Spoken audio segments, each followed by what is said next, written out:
from Cujo and E.T. and The Howling and the new book Born. And you are now tuned in to PVD Horror. Hey everyone, we are so honored to have our very special guest with us today. She's been in so many iconic films such as E.T. that have literally defined a generation, and films that have terrorized generations such as Cujo and The Hills Have Eyes. Aside from acting, she's also an accomplished author, currently promoting her latest books, Born and the children's book, Bupalapaloo. We, of course, are referring to the one and only Dee Wallace. Dee, thank you so much for joining us today. I am so impressed you said that right. Did I? All the kids say it right. All the adults go, I was very nervous. I asked for help, so it's these guys that helped me. Good. Dee, I'm just gonna start off right away. Like, it's very obvious you have copious amounts of film credits, and we'll get to all that. But I'm a big reader. I don't know if you could tell I'm sitting in my library. Yeah, and I'm impressed. Yeah, 100 books a year. That's my goal. Wow. I've been 5 years now. So you wrote a book, and it was absolutely fascinating. I went through it actually twice. And the first question, are you aware that your book is so popular that it's back ordered on Amazon? No, I'm not. Oh, thank you. You just made my day. Are you talking about Born? Yes. Oh, wow. You just made my day. Thank you. Is there anywhere else you can get it? Yeah, you can order it over my website. I have about 50 here, and I'll personally sign them for you. Wish I had known that. I went on the hunt, and it wouldn't come in for like 6 months, and it was months. So yeah, and finally I checked back, and it was after this recording I could have ordered it, and I was so mad. I finally got it on Audible. So with Audible, I have to go through, and then I have to listen to them again because it's hard to take notes. Sure. Yeah, so, you're like me. You like to mark your books up. Oh yeah, big time. So on the Born book, I read a lot, and I have a lot of spiritual stuff like laying everywhere. Born was actually really good, and there were two things that really stuck out to me. And the first one was the 0 point. I had never heard that before, so I found that fascinating. If you could go into a little bit of detail on that first, that'd be cool.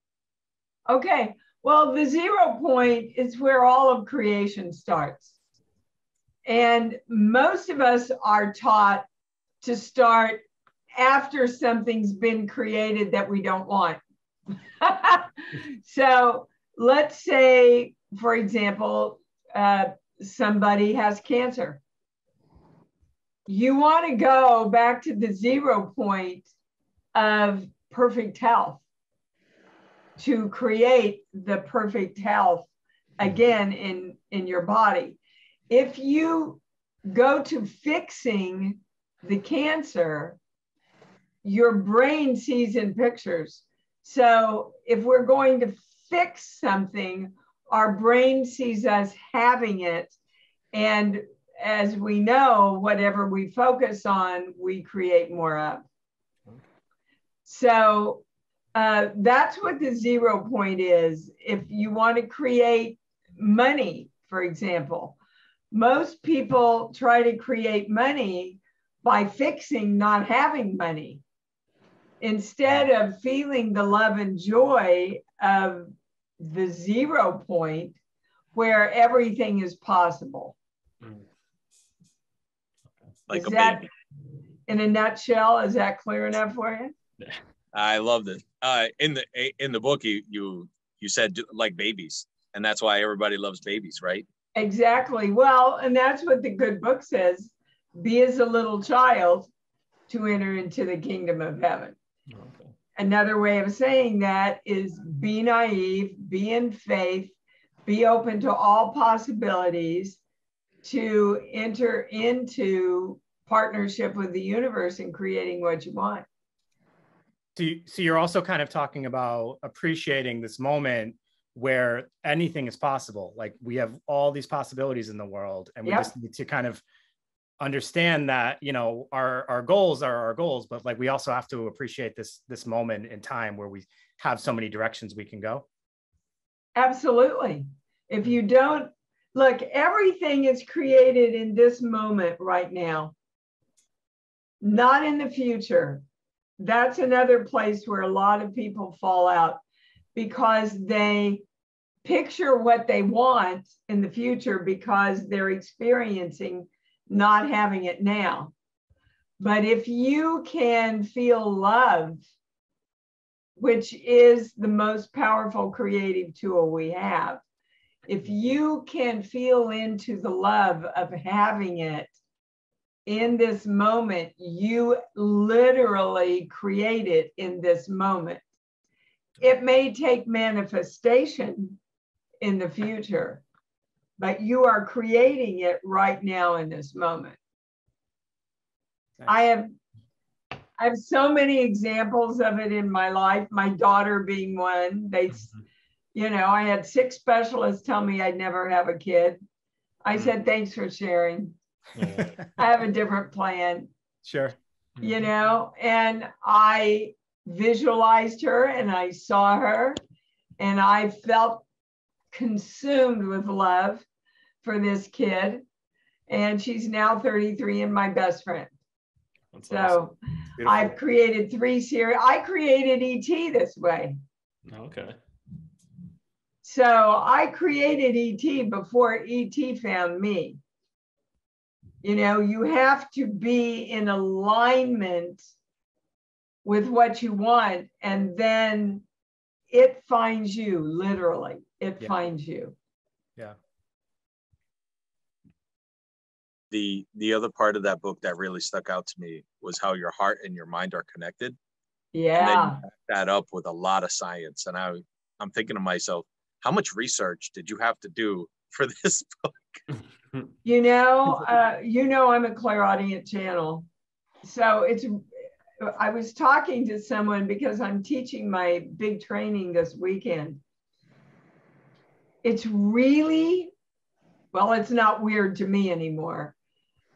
Interesting how the information that I need just finds me. Mm-hmm. Like, I'm so not science and math, guys. So a couple of years ago, my channel, gave me the word fractal.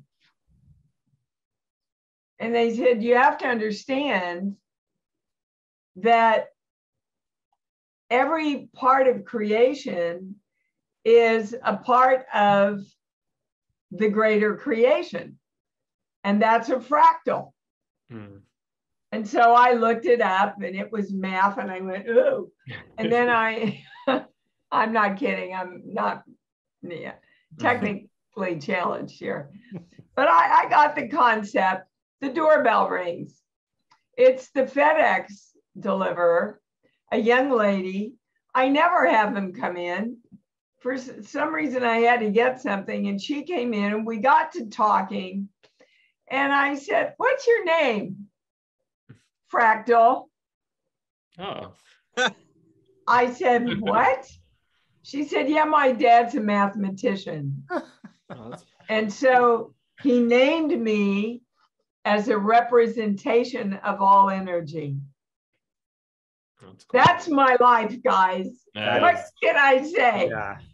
You know, I just booked a beautiful part in a really, what I think is going to be a really big limited series thing. And I play a psychic. Okay. They didn't know I was a channel. Mm-hmm. Yeah. I mean, that's what I mean.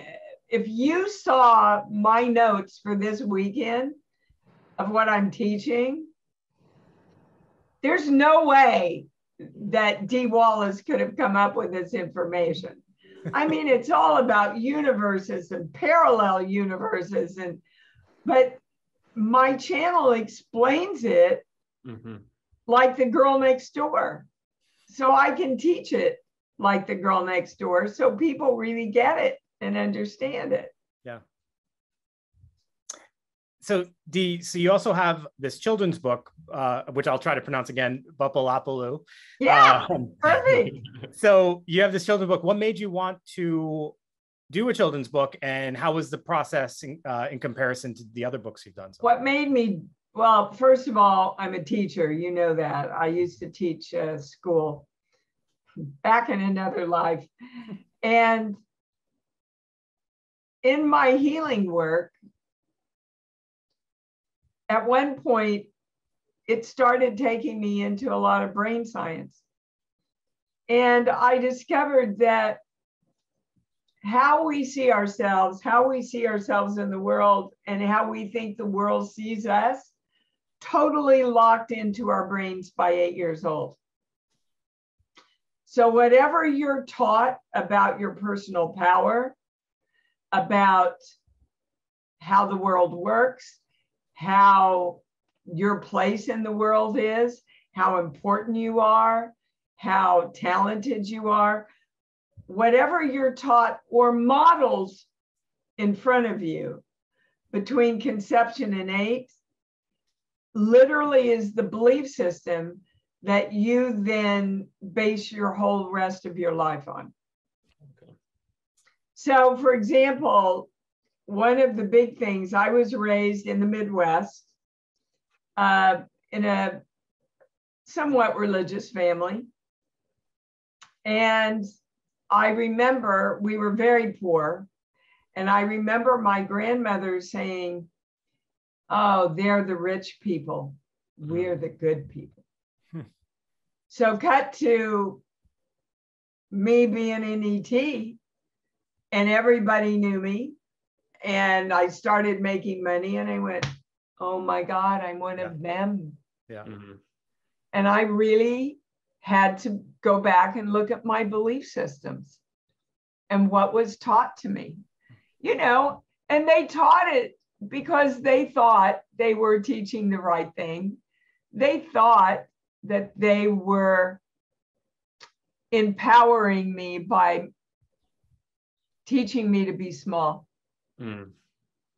And so many people are taught that. I don't know of anybody that I'm working with. When they're a kid, they go, "Yeah, ask for everything you want, sweetheart. Mm-hmm. You ask for everything you want. You're important. My God, look how powerful you are." Okay, what do you think about this little 3-year-old? What do you think? Daddy and I think that, you know, who's brought up that way? Right, right. So that's why I wrote Bupalapaloo. All the time. Not only to teach the children, but to teach the parents reading it to the children. Exactly. Yeah. That's amazing. You Go ahead, Brandon. Okay. Sorry. You got it. I was just going to tell you, I tell my kid all the time, always ask for stuff. Mm-hmm. And Yeah. my wife's like, "Don't tell them that." And I've been telling both my kids that forever. I'm like, there's no harm in asking. The That's worst right. thing if somebody says no. How can the universe give you what you want if you don't ask? Mm-hmm. And if you're not taught to be able to decide and choose what you want, then you can't create a life, because that's the first step. Mm-hmm. People, you know, when I go out and speak, I'll have somebody come up and I'll go, "Okay, what do you want to work on?" "Well, I don't want to worry so much about money." "Good. What do you want? What do you want?" "Well, I don't want to be afraid of money all the time." "Good. What do you want?" This can go on for 20 minutes. Yeah. Until they get so pissed off at me, they go, "I want more money." And I go, "Good. That's the first time you told me what you wanted." Because we're taught to say what we don't want. And our brain thinks in pictures, so we keep creating more of what we don't want. Mm-hmm. All right. So now, Kind of crazily simple when you understand it. Yeah. yeah. That's awesome. I know, like you told Josh, you know, because the books are back ordered on Amazon. Your website, can you share that with the listeners? You bet. I am deewallace.com. Oh, I'm awesome. going to check into that with my publisher too. See what's holding it up. Yeah. You know, I did the Drew Barrymore show. Oh, okay. And we talked about it. So and the 40th anniversary of ET. Yep. So there's been a lot of information going out about the book. A lot of brain scientists are talking about how simple and yet profound it is, because it really is the formula for anything you want to create. Yeah. Now, you have starred in many classic films which have been able to celebrate the 40th anniversary, for one of them being The Howling, which is one of my favorite films. And the list keeps growing. What inspired you to become an actress? I was born. You know, I would have to say my mother. Okay. My mother was a beautiful actress in local theater and in our church. And I remember the moment where she was presenting a 30-minute monologue, we would call it today. And people from 4 states had come to see my mother perform. And I looked around and all these grown people were crying and sobbing. And I thought, oh, I want to move people like this. Yeah. I actually started out to be a dancer, and I was a dancer as a soloist with a couple of little companies in the Midwest. But my German teacher, who was a prima ballerina in Germany, took me aside and said, you know, you'll always be good. You're never going to be great. If you want to be great, go do something else.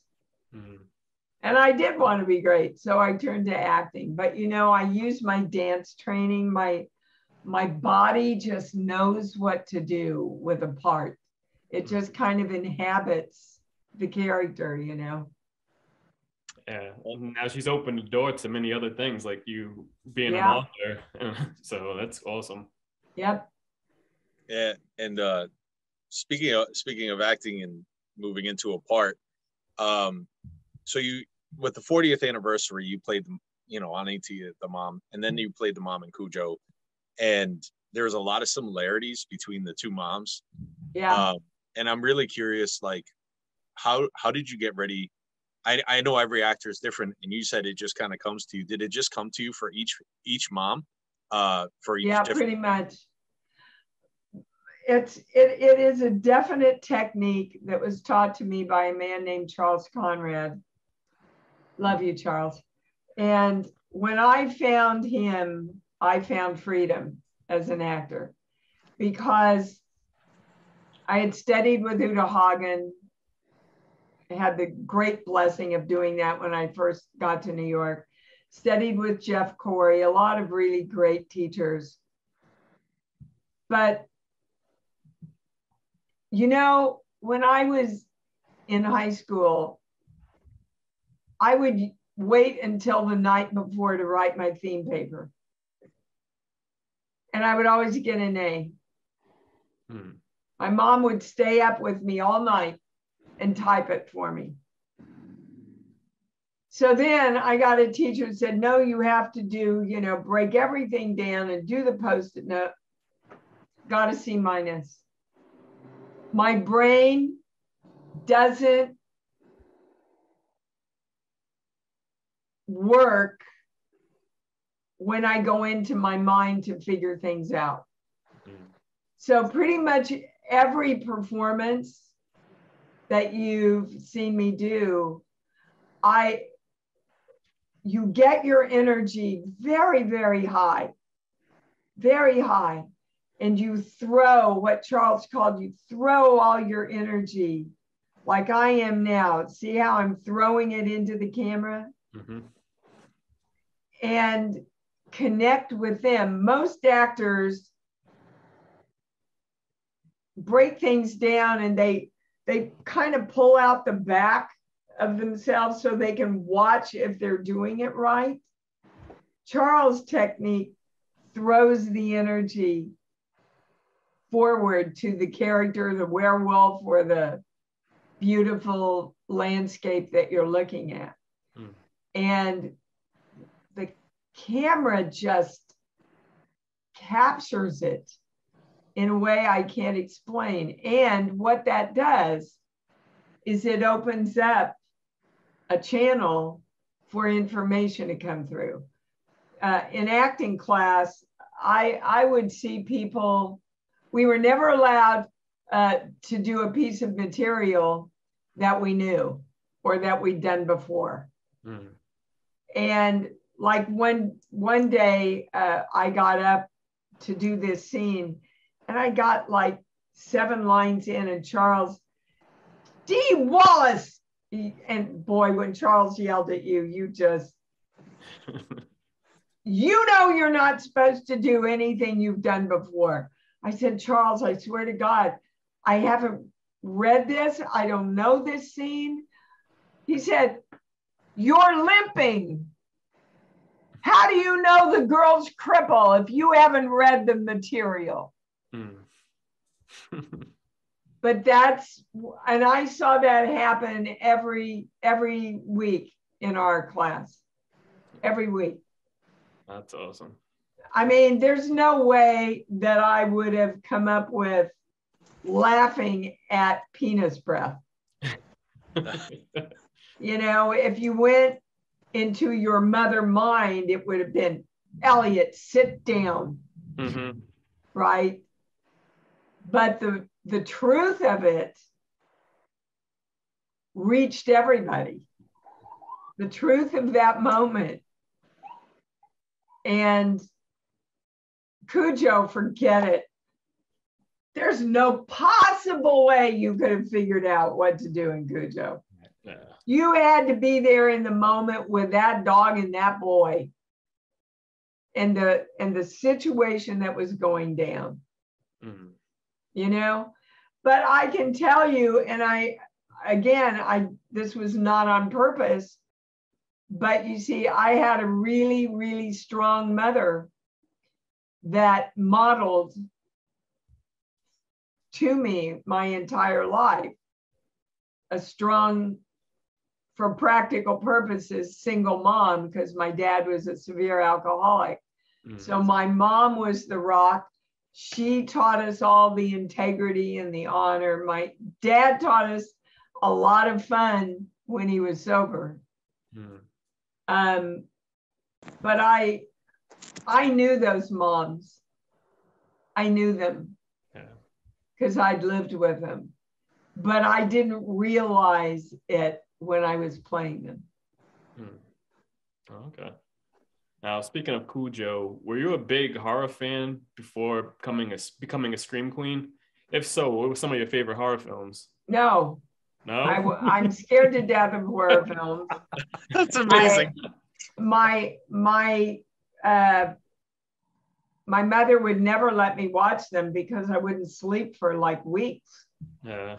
And so, of course, the older I got, the more able I was. Like The Exorcist would be my favorite horror film. Okay.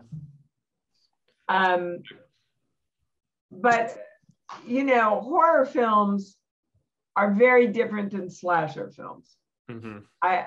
Well, it's an important point to make, because a true horror film tells a story, has a monster.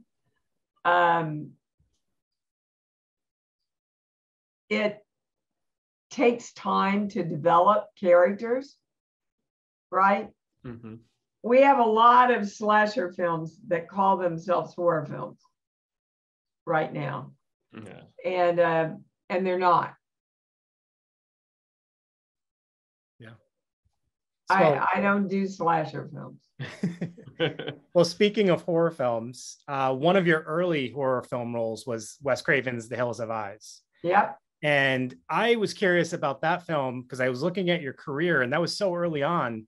When you took the role, or when you read through the script, was there any concern with taking on a role that was so, like, the film is really, I guess it would be tamed by today's standards, but at the time it had some pretty graphic scenes and really dark content in it. So was there any concern about how that might impact your future career? And what was it like to work with Wes Craven? No. I just went, I got a job. Yeah. I got a job. Yeah. And it's one of the lead roles. Oh my God, I'm off and running. You know, I mean, when you're starting out, you don't think about all that shit. You know, you got to get film. Yeah. Right. And you've got to start making a reel, and you've got, I mean, you know, that was the first major film I did. The first film I did was a religious film. And the guy, the director and producer, we became friends, and God love him. That was in the day, nobody, you know, had discs or anything. You had to schlep the film reels out. And he brought the film reels out. And I said, I'm going to invite 10 agents. And everybody said, they're going to laugh you out of the theater, Dee. You can't ask Hollywood agents to watch a religious film. I said, I don't care. I think I'm good in it, and I'm going to ask them. And if nobody wants me, then I've given it a shot, which is kind of how I've looked at everything since I left Kansas. So they came over, we screened it for everybody. 9 out of the 10 agents wanted me. That's awesome. Yeah. Just because they could see I could act. Yeah. They didn't care if it was a religious film or not. Right. You know, we put so much stuff in our way of life. My mom used to say, you know, Dee Dee, let the world say no. Don't you say no for it. Yep. I mean, how amazing was my mom? That's great that advice. she knew that all the way back then. Yeah. That's so, awesome. Yesterday, the teaser trailer for the new Rob Zombie, The Munsters film, was released, which you will be starring in as. No, I'm not. I have a voiceover in it. Yeah, but you're still in it. I'm still in it, but I wish he had not released it that way. It's embarrassing. Everybody thinks I'm going to have a part in it now. Well, you've been working with him over the years. How is it like working with him? Oh my God, I love him. I love him so much. I wasn't sure where you were going with that for a second. I love Rob and I love Sherry. I love the two of them together. You know, he sent me, when he sent me 3 from Hell, I wrote him back and he said, oh my God, Rob, I have to do this part, but I have to look like shit. No makeup, horn-rimmed glasses. I got to dye my hair brown. There was like 2 seconds and he wrote back, okay. that was the extent of our conversation, right? I just love him. He gives his actors so much room to be creative. Yeah. I mean, obviously, he knows exactly what he wants and has a genius eye for it. But he also knows that some of the biggest magic happens when you let go and just let it rip. Absolutely. That's awesome. Dee, I know we're about crunched for time here, but so aside from the books Born, Papalapaloo, the Munsters voiceover, is there anything else people should be looking out for that you have? Oh my God, I got 12 films coming out. Do you have time to tell us the 12 or? Yeah, I can tell you. One of them is a really lovely romantic comedy called Birthday Boyfriend. Might be retitled. One of them is a family film called The Legend of Cat Claws Mountain, which is really fun. One of them is the craziest horror / suspense / noir film called The Nix that I did for Anthony Ferrante. It's so out there, you guys, I don't even know how to explain it to you. It's crazy. It's really crazy. And I have a great, like I said, this 6 or 8 episode television limited series coming out. Yeah. I can't talk about it. I signed an NDA about it. Okay. So off the charts, amazing and weird. I think it's going to be a huge success. So excellent. I've got a lot of stuff. Yes. In the works. And that's good. We will be keeping an eye out for all of it. So thank you so much. And thank you for spending this time with us. I wish we had more time. This is honestly such an honor and a pleasure. We didn't even get to talk about critters. Come on. Critters. You know what I remember about critters? I remember everybody was all in the scene and all got all the emotion ready. And we'd be in the scene and we'd hear, okay, roll them in. And the guys would roll them across the, we had a lot of fun doing critters. And of course, the ones that were really developed were quite amazing. Yeah, that's awesome. So yeah, it was a tough shoot. It was almost all nights. So it's such an amazing career, just to have, so we have guests on here, and a lot of times we're talking about like their career in horror, but like just to think about your career, how it spans among so many different types of viewers. And, I have such nostalgia for your horror movies, but also, E.T. And like, I don't think at the time I even thought of Critters as a horror movie because I just Secret Admirer. Yeah. Got so many fans from Secret Admirer, which is a comedy. Yeah. 10, which is a comedy. Yeah, I don't let myself get cubby holes. I want to do it all. Good for you. Good for you. and 13 fanboy. I got to see that and I loved it. Oh, did you? Good. Thank you. Yeah, I thought Deborah did a really good job with that. I love her. She is so sweet. Oh my God, she's the sweetest person on earth, isn't she? I did something and she messaged me, and then we just kept talking here and there online. Not like just purely accidental. Gets back to me every time. Like super. I can't say enough good things about her. Yeah, she's lovely. She's a good director, kind, and again, one of those directors that. What's your idea? What do you want to bring in? We worked together really, really well on 13 Fanboy. Yeah. It seemed like it looked like a lot of fun to make. Yeah, it was. Thank you so much for coming on. Like it means a lot to us. Thank you so much. My pleasure, guys. Appreciate it. Thank you. It was a lot of fun. Excellent. Thank you. Thank you, Dee, again. And to everybody listening, we hope you enjoyed this and have a great night. Thank you. Bye.